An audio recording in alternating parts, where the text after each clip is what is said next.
If you're an entrepreneur and your business is not yet registered, if you're looking to grow your registered business, or you're an accomplished professional. Our Elevate program supports you with access to finance, access to markets, access to capacity building. Sign up now or refer a friend at ecobank.com/elevate. Elevate by EcoBank. A better way, a better Africa.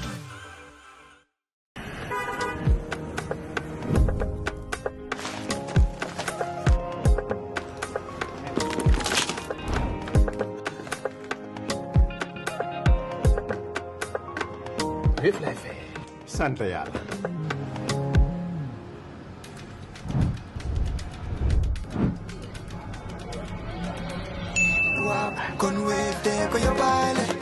looy xaar utal Wave nga scan nga fay te nag doo ci yokku dara.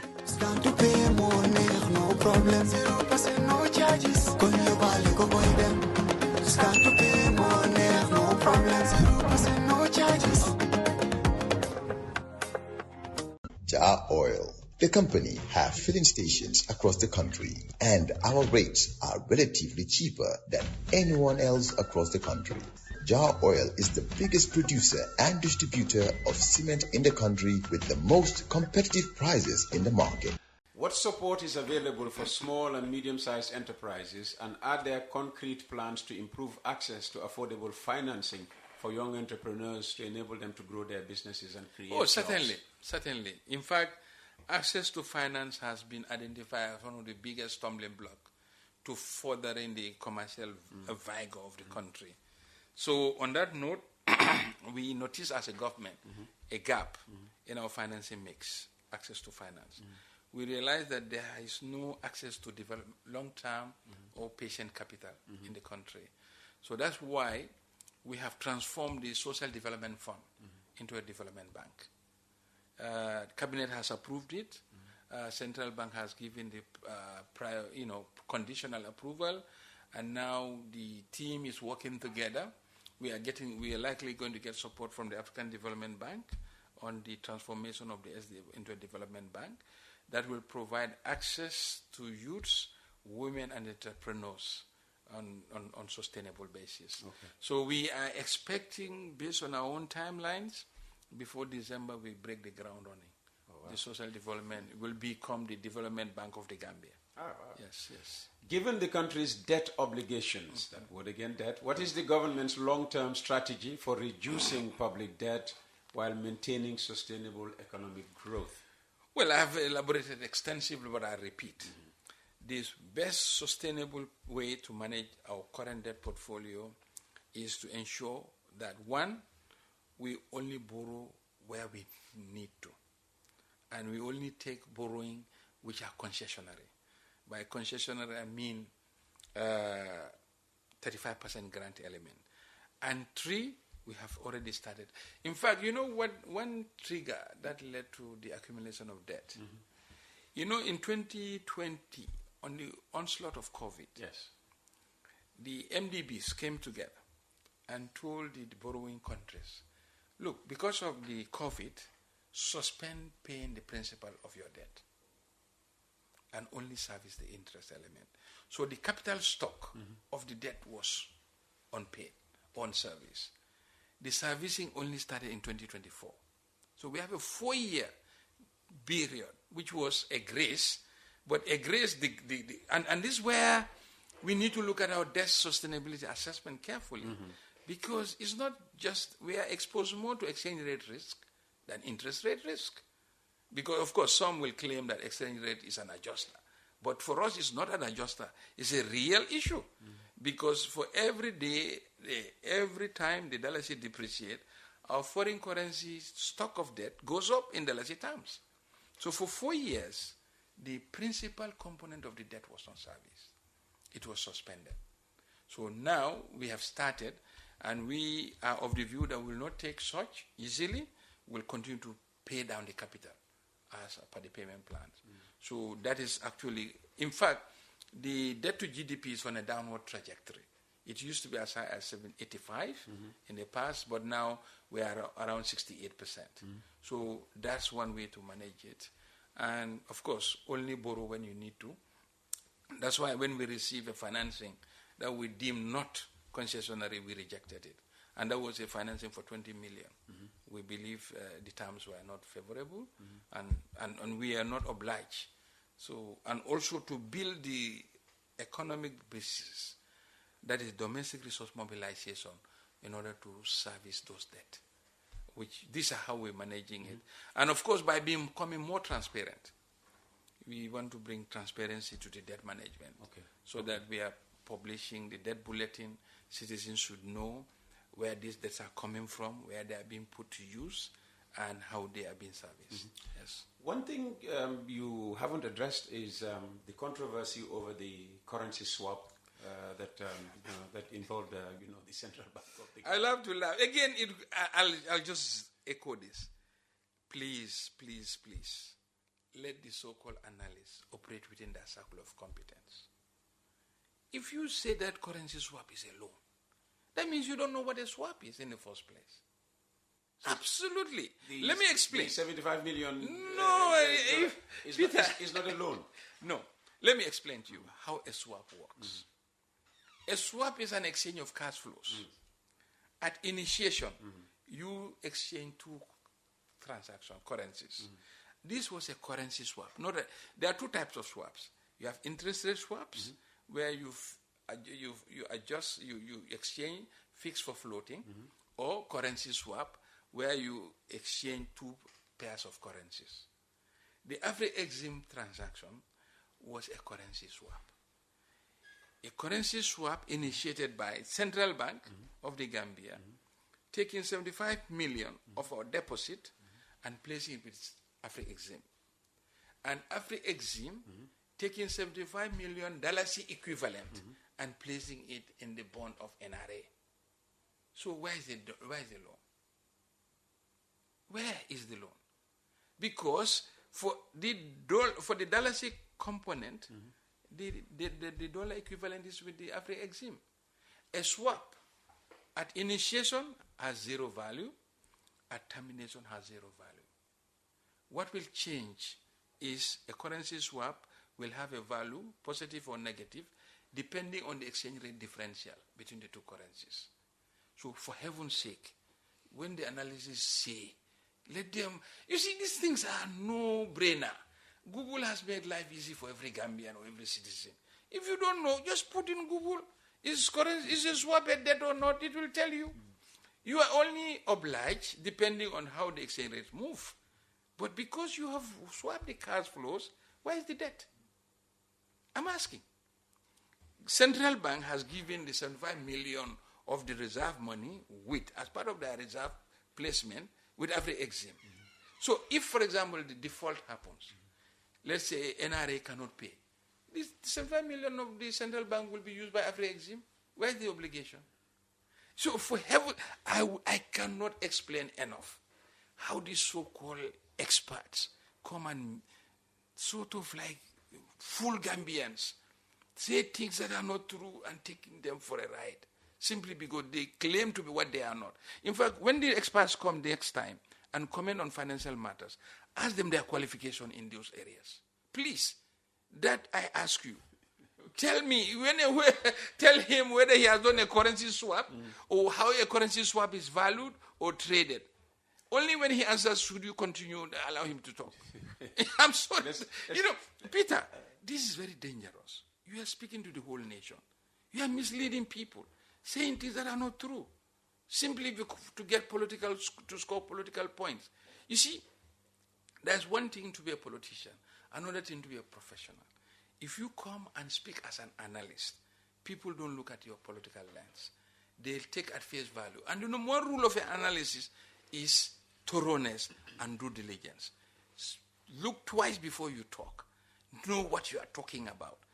If you tell me this transaction is a loan, how? If we don't get at a global level, where is the loan element? If NRA cannot pay, central bank reserves are there. I mean, so where is it? Okay. So really, I'm asking you, and central bank as an institution is free to place the reserve anywhere as part of its reserve management. So where is the the NRA deal with Afrexim is not a loan. It's not. In fact, we had even a discussion on this several. And when I hear these things, I cannot individually come out to. I'm not correcting them.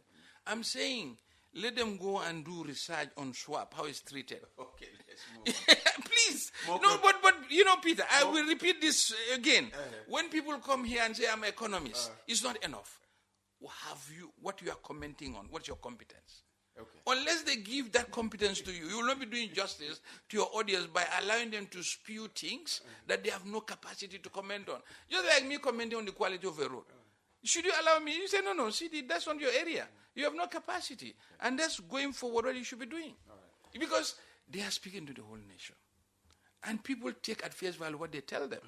And, and that's not the problem of the audience. It is their problem by saying things that they don't know about. All right, let's go back to the barrage of questions. Okay, let's proceed. Considering the importance of agriculture to our economy, what measures are being taken to make the Gambia more self-sufficient in food production?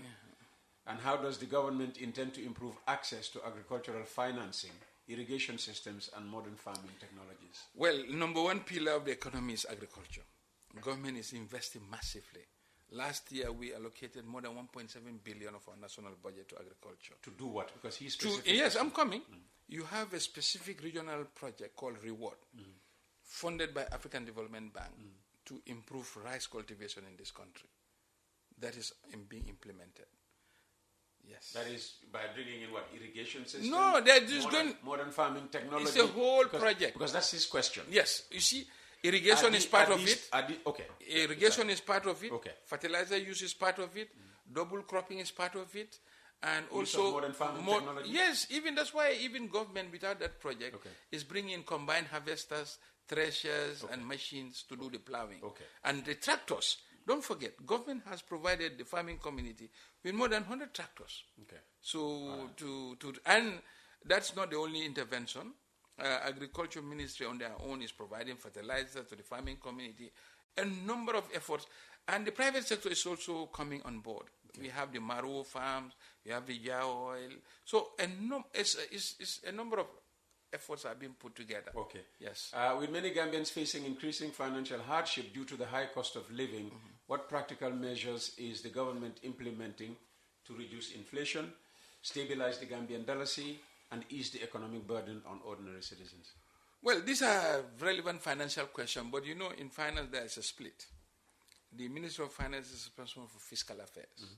The questions in terms of inflation and exchange rate are for central bank. Those are monetary issues, and I'm sure central bank is doing their needful to address that. Okay. Yes. All right.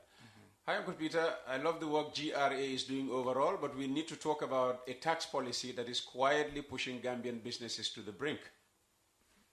I worked in telecom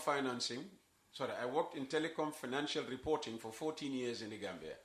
Under current rules, if a company makes a loss, GRA will charge a 1.5% tax on overall turnover.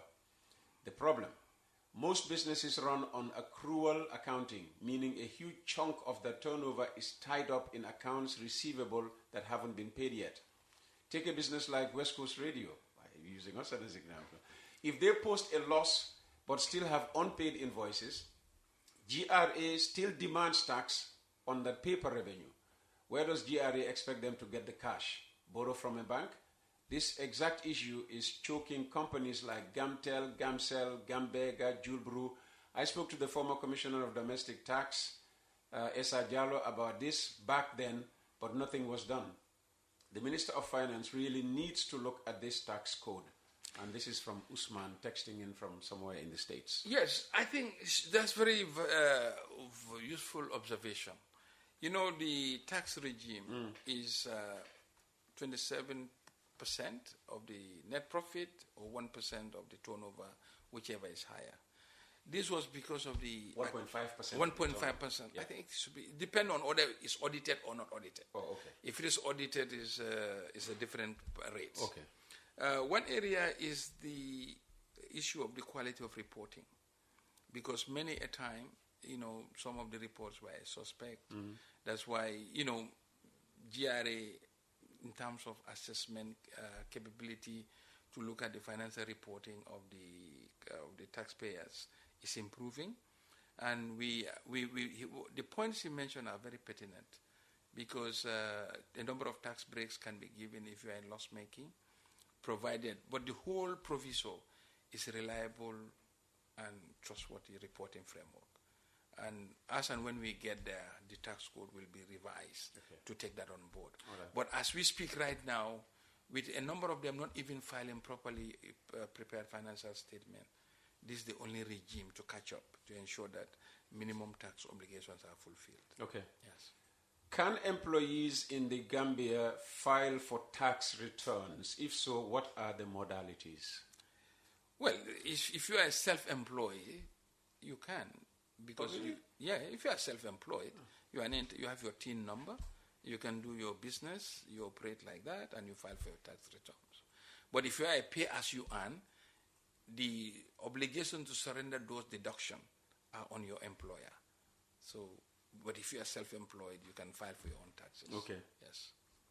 When will UTG salaries be increased? For more than 10 years, no salary increase. UTG has never benefited from any national salary increase. Well, UTG is a specialized agency under the Ministry of Higher Education. When we did the salary, because their salary scale are off the public of the core civil service. So I'm sure the minister and the board will look at it. But of course, it's a separate entity.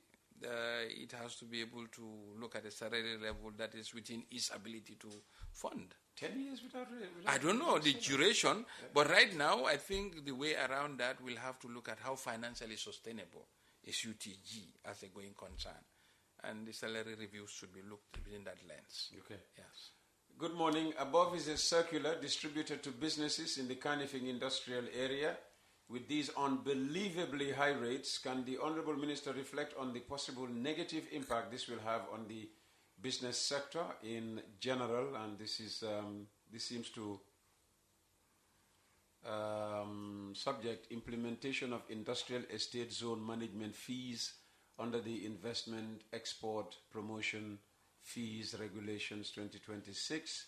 Applicable categories: owner managed industrial usage, $75,000 per annum. Owner let industrial usage, $560,000 per annum. Owner let non-industrial usage, $1.1 million per annum. Owner let residential usage, $1.5 million. Are you aware of this? But this must be GAIPA and the Ministry of Trade. Yes, GAIPA. Given that I don't have any prior knowledge, I will rather consult and revert back. Okay. Yes. Hi, Peter. Good day to you, Minister Keita. I'm not Kinte. Many people do so. I'm Keita. Keita is different from Kinte. Keita is a woman, by the way, in the cabinet. Yes, Fatu Kinte. Yes. But I'm Keita. You can't get it wrong. All right. I would like the minister to explain why the foreign currency market, known as black market, is allowed to operate openly in the streets, especially around Westfield. In the last republic, one must have a forex bureau license, a deposit at the central bank, and have a shop, office, or address to get in the business of foreign currency. This is not fair to these licensees who are conditioned to deposits, while the black marketeers don't deposit a butut and are left to compete with these licensed forex bureaus. Question: I cannot confirm, but it is being said that these black marketeers are working for bank staff from both the central and the private banks. If this assertion is not true, who do you think are behind these black marketeers who constantly disadvantage the licensed forex bureau holders? 2. It is even said that these black marketeers now form a cartel, both here and around the border areas, and control the exchange rates. What do you have to say about this? 3. Are you prepared to enforce or regularize the black marketeer status to attain the approved Forex Bureau license for a fair competition in the sector? If not, why? 4, do you agree that these black marketeers are a high risk in terms of money laundering and spreading fake currencies at the disadvantage of the customer, as they can easily change location? Hence, for easy traceability, these black marketeers should be forced to have a license, resulting in an address and location. And finally, who is responsible for the high interest rates in the commercial banks, and what is the role of the central bank when it comes to low and high interest rates? Thanks in advance. Cheers. This is from Mr. Rudin Renner. Well, the last one is definitely CBG. Yeah, but I think the questions are very relevant and very pertinent. Okay. But given that they are in numbers... Yes. We take them one by one? Yes, because certainly what he said is spot on. He says, I cannot confirm. Disclaimer. But it is being said that these black marketeers are working for bank staff from both the central and private banks. If this assertion is not true, who do you think are behind these black marketeers who constantly disadvantage? I wouldn't go into the speculative zone as to what he said, as to being working for banks or otherwise. But one thing I can subscribe to, he is spot on. About what? About the black market. It's not supposed to be happening. Because foreign currency is a regulated market. And when you are being regulated, you should be within the regulatory radar. You should not be able to transact foreign currency without your identity being proven or details taken, because anti-money laundering is a very global, is a huge, money laundering is a global menace. And one way to tackle it is to introduce traceability of transaction in foreign currency, particularly across the borders, cross-border foreign currency transactions. So I'm sure central bank will take note. This is their domain, because if you are regulating a sector to the extent that the parallel, the non-regulated element becomes more significant than what is being regulated, then your regulation will be a suspect or will not have the desired effect.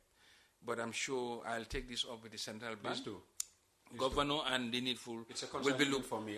Because I flag it all the time. Yes, I happen to live in an area that is one of the hotspots for. If you go to the Bambo area, goodness me. Yeah.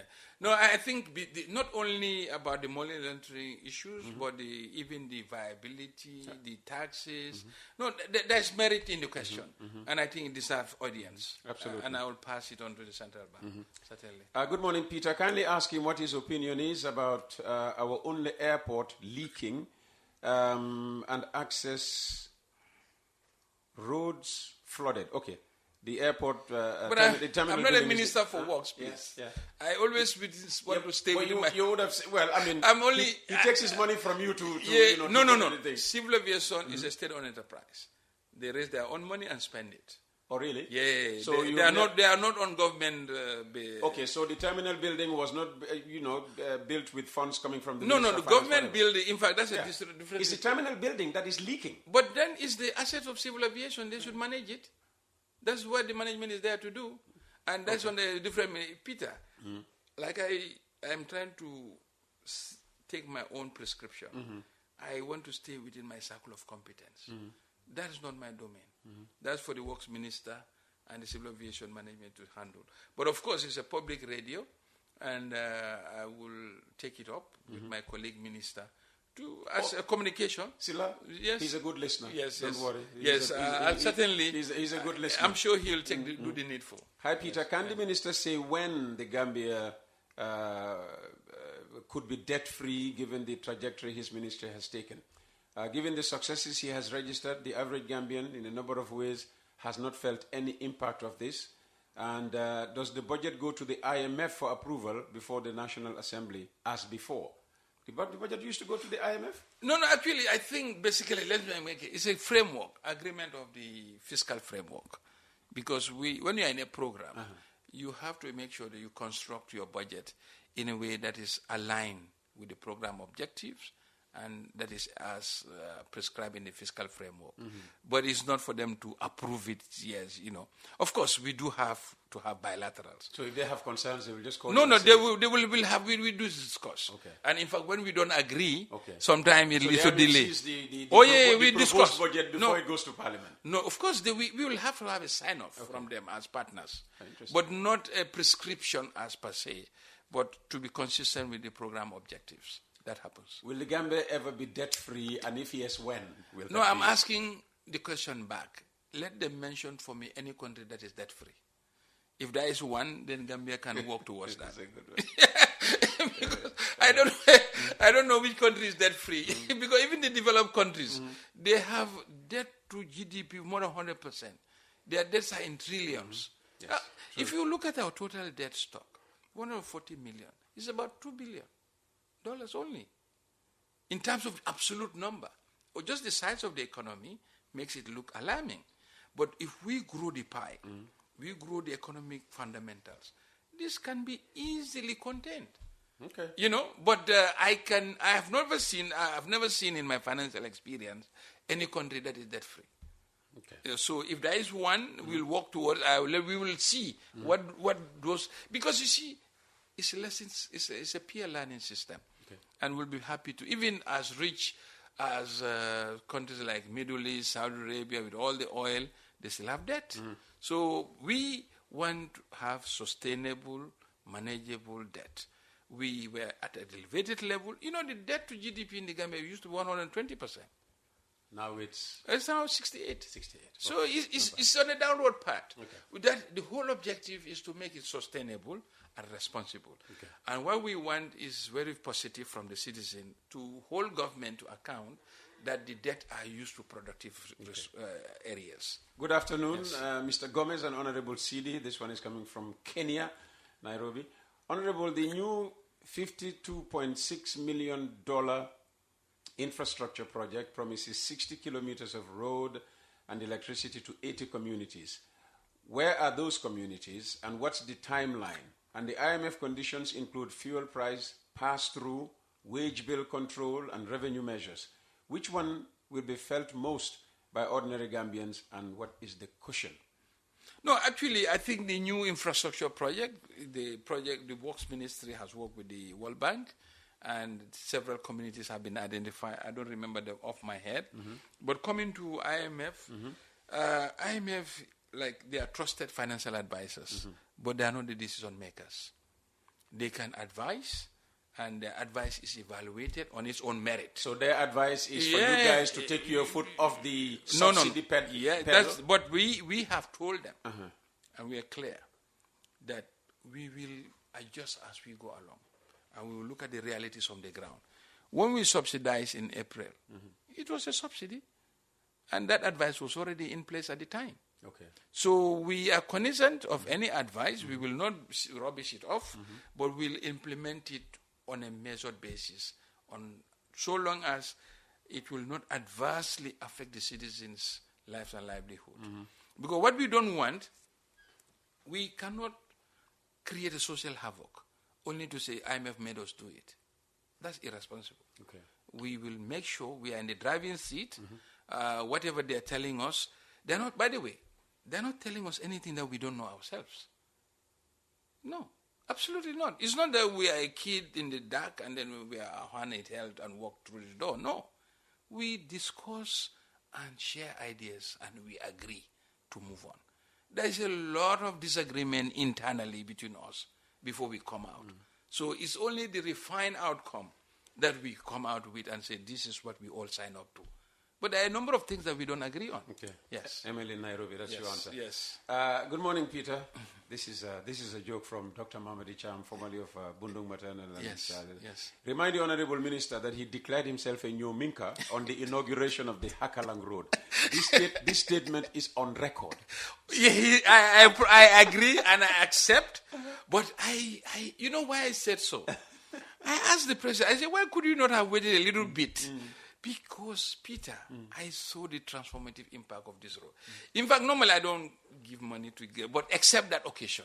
You gave out money? Oh, yeah, I did. I was so happy I did. I did it without remorse. It was so transformative. Good morning, Uncle Peter. Recent reports from neighboring Senegal have raised concerns about previously undisclosed public debt from the previous government. True or not, we have seen the economic consequences it has had on the Senegalese economy. What system does the government have in place to ensure that all government borrowing is fully disclosed accurately reported and independently verified so that our economy does not face a similar situation? Well, what Don't happened? leave office, No. With hidden No, debt, no, with no, hidden no. debt for your successors. No, but we just explain the debt in numbers terms. We disclose it. And every year we publish a debt bulletin that is posted on our website. And in fact, we are over-reporting our debt because our debt stock include debts owed by the state-owned enterprises. And these state-owned enterprises are separate legal entities with their own balance sheet and profit and loss. We did onboard this in our debt stock simply because there's an underlying implicit guarantee. So I don't see, I'm not aware of, and we are not perfect, but let them show us if there's any debt or any transaction that government is entered into, which they deem, but of course not like an analyst will call the swap debt. Those ones. If you don't understand, ask. But definitely, we are not overconfident, but we are very exhaustive.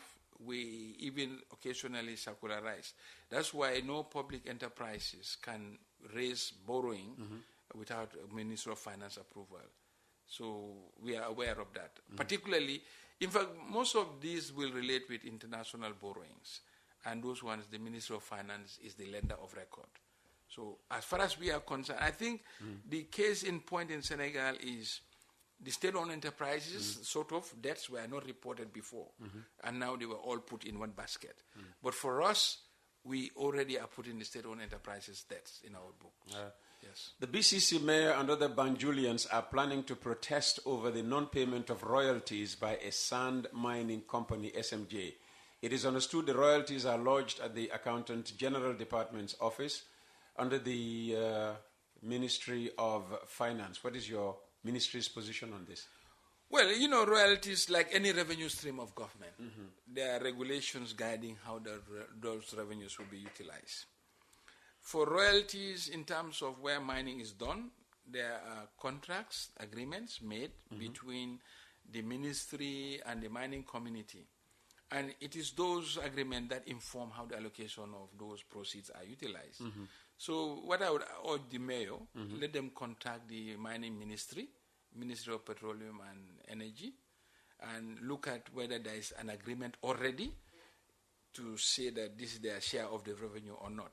The fact that revenue is collected from a transaction does not automatically give to an implicit distribution. The distribution must be guided by a framework, and this is in the form of an agreement. So before they just go onto the street, it's just as easy as walking into a Minister of Mines office and say, where is the agreement that is saying this is our share? And if so, once we are okay with or we are kept abreast with that, we'll just give them. Okay. But we cannot, just because money is paid to government and say, and you claim. What we are hearing is a claim. We've not got any evidence that if there is, let them proffer it forward. And if there is agreement that they can share this revenue, we will oblige. But you don't need to, what does a protest get you when you can walk into a minister's office and get the same results? Okay. Hi, Uncle Peter. Please ask the minister how prepared is the Gambian economy in fulfilling the requirements needed to be part of the eco-currency to be rolled out in July 2027? Yeah, I think the ECO has 4 or 5 criteria. Yeah. And every time is a moving target. A number of countries move. I think for us, we are meeting a number of them. I think at the last count, we met 2 out of 4, and we are on course to improve on others. But certainly it's a moving target, and we will work hard. Inflation is one of them that is very exogenously driven. So we'll try to work on those areas. But our budget deficit qualifies, and a number of our macros are in line. So it's a work in progress. Yes. Good day, Uncle Peter. Can you ask the minister, let them stop buying very expensive cars just from office to home, only let them fear God and put that somewhere and have pity for Gambians? Expensive cars. Well, this is I can't say much on that because these cars are used for official business. It's not a luxury, and they are not personal to the car owners. The day you vacate the office, the cars belong to the state, and the Gambians are owners of the state properties. So still, these are Gambian assets. They don't belong to the ministers. Yes. Good morning, Honorable Keita. This is from Lamin Mane, Chairman and Secretary of the National Organization for Disabled and Orphans. He insists on still calling ministers Secretaries of State, SOS. But with all what you have said about the good of our economy, why until now PWDs of this country, persons with disability, are still not supported as stated in the Disability Act 2021? They are still begging in the street, not paid directly, no scholarships, no employment. What can you tell us about our future? I'm very surprised with that. But there is people on the street, you have to be registered. You have to be in the social register. And I think the association role will be to have a coordinating mechanism to identify people so that they be in the social register. Once they are in the social register, they work with the Ministry of Gender and Social Welfare to address their needs. But of course, begging is a personal decision.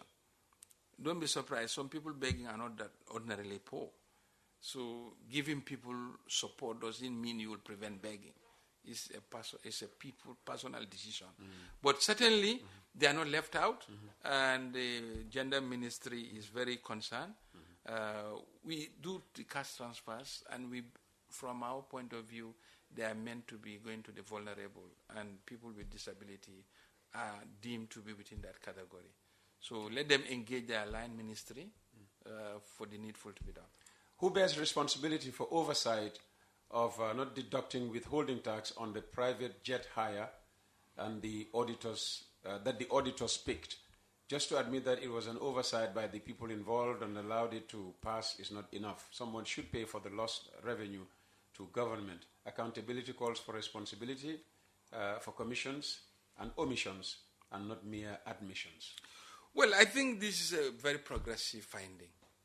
The fact that a transaction of the president involving the president movement, yes, which is a security issue, is a subject of an audit query, yes, is very progressive. Elsewhere, no auditor will come near that to be able to even find that. Or even if they find it, they'll be too afraid to, Exactly. So it's very progressive. But like anything that you do as a human being, I'm sure the staff processing this, it could have been an oversight, as they have mentioned. But that's the whole purpose of an audit. An audit is a feedback mechanism, so that for future, this will not recur. And I'm sure the staff concerned will take due care. Yes. Every year, the minister and his team brag about presenting a balanced budget. But when it comes to actual spending versus budget, we don't hear anything. How sound and prudent are they in terms of the variances? Has it been positive or negative?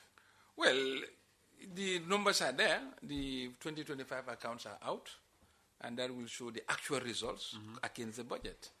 And we also provide quarterly reports to the National Assembly, and those reports indicate all variances. I don't think, we are not bragging, we are just stating the obvious. You cannot present a budget that is near, but we never said a balanced budget, by the way, point of correction. We said the deficit is the lowest, 1%. Your information colleague claimed that the last time you presented a balanced budget. No, it was a 1% deficit. Yeah. Well, he's, for a layman, is a good to go. But technically it's a 1% deficit. Yes. Okay. Yes. For the past, by the way, this is coming from a listener sending from Sweden. For the past 9 years, which 3 sectors have this government invested heavily in, both domestic and through their partners? And has there been value for money, and how is this being felt by the citizens? Any three sectors? No, the obvious, every Gambian knows of their cough. Infrastructure, energy, health, education. Okay. There is no Gambian that cannot witness, unless the audience, the questionnaire is not within the country. But there is no Gambian that will not notice the level of infrastructure investment in this country. It's phenomenal. We have more than 1,200 kilometers of paved road, quality roads. not roads claimed by so-called people not to be of quality. Looks like we have a wide audience right there. Somebody who is in the know here has just said the statement on UTG not increasing salaries for 10 years is definitely not true. You see? So I did not even... you see, Peter, if you stay within your circle of competence, it's good to go. Don't go where I don't know that, but I will just refer them to the aligned ministry. Yes, okay. The person who sent that thing about the leaking airport terminal has just come back to say, I did not say he was responsible. I asked for his opinion. Does he think it is right to have a leaking airport? Absolutely not. Absolutely not. And I think the management of the civil aviation will rise to that occasion and fix it. All right. Yes. We'll make this the absolute last one because, it's almost 11:30. I have a funeral to go off to. Oh, sorry. At 1 o'clock. Peter Seedy is excellent. Is an excellent technocrat with full grasp of his area. He's easily one of the best finance ministers this country ever had. Oh dear, how I wish he is free from the occasional political considerations in his public deliberations. He is very honest too. Just a little too political, which is understandable. I'm a politician. As he operates in a government interested to be in good political life. No, every cabinet minister is a politician. I put on my technical cap when I was a technician, when I was in international assignment. But here, I am pro-Barrow. I want Gambians to vote for the president so that 2026 we will win with a resounding success. 2027, the president will usher in his new reform to transform Gambia. Yes, that one, I have no apology. I'm sorry. When the technical rules are required, I'll do that. But here, every cabinet minister is a politician by default because you are there by a political office. And I am one. I have no apology for that. All right. Thank you. Let's have some closing thoughts. All right. Thank you so much. No, thank you. This has been a marathon, and you're taking it all in your stride. Well, of course. You see, if you are not smart, say the truth. So you don't have to remember what you said the last time. No, thank you very much, Peter, and thank you, your listeners. We are very pleased to interface with the listeners and share what we are doing. We are not perfect. It's work in progress, nation building. But one thing we will underscore, let the Gambian not underestimate the leadership they have. They have a patient leader who is committed to developing this country. And let them allow him to proceed and transform Gambia to what he wants it to be. And for Gambians' welfare and better being. That's all I can say. Thank you. Thank you. If you're an entrepreneur and your business is not yet registered, if you're looking to grow your registered business, or you're an accomplished professional, our Elevate program supports you with access to finance, access to markets, access to capacity building. Sign up now or refer a friend at ecobank.com/elevate. Elevate by EcoBank. A better way, a better Africa.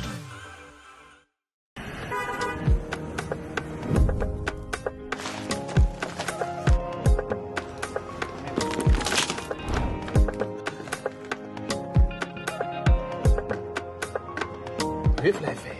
Sant yàlla.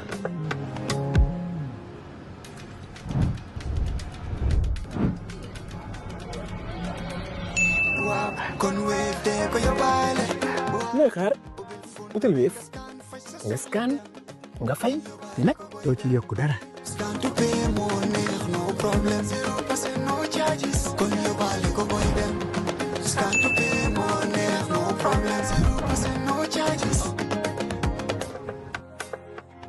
Jar Oil, the company, have filling stations across the country, and our rates are relatively cheaper than anyone else across the country. Jar Oil is the biggest producer and distributor of cement in the country with the most competitive prices in the market.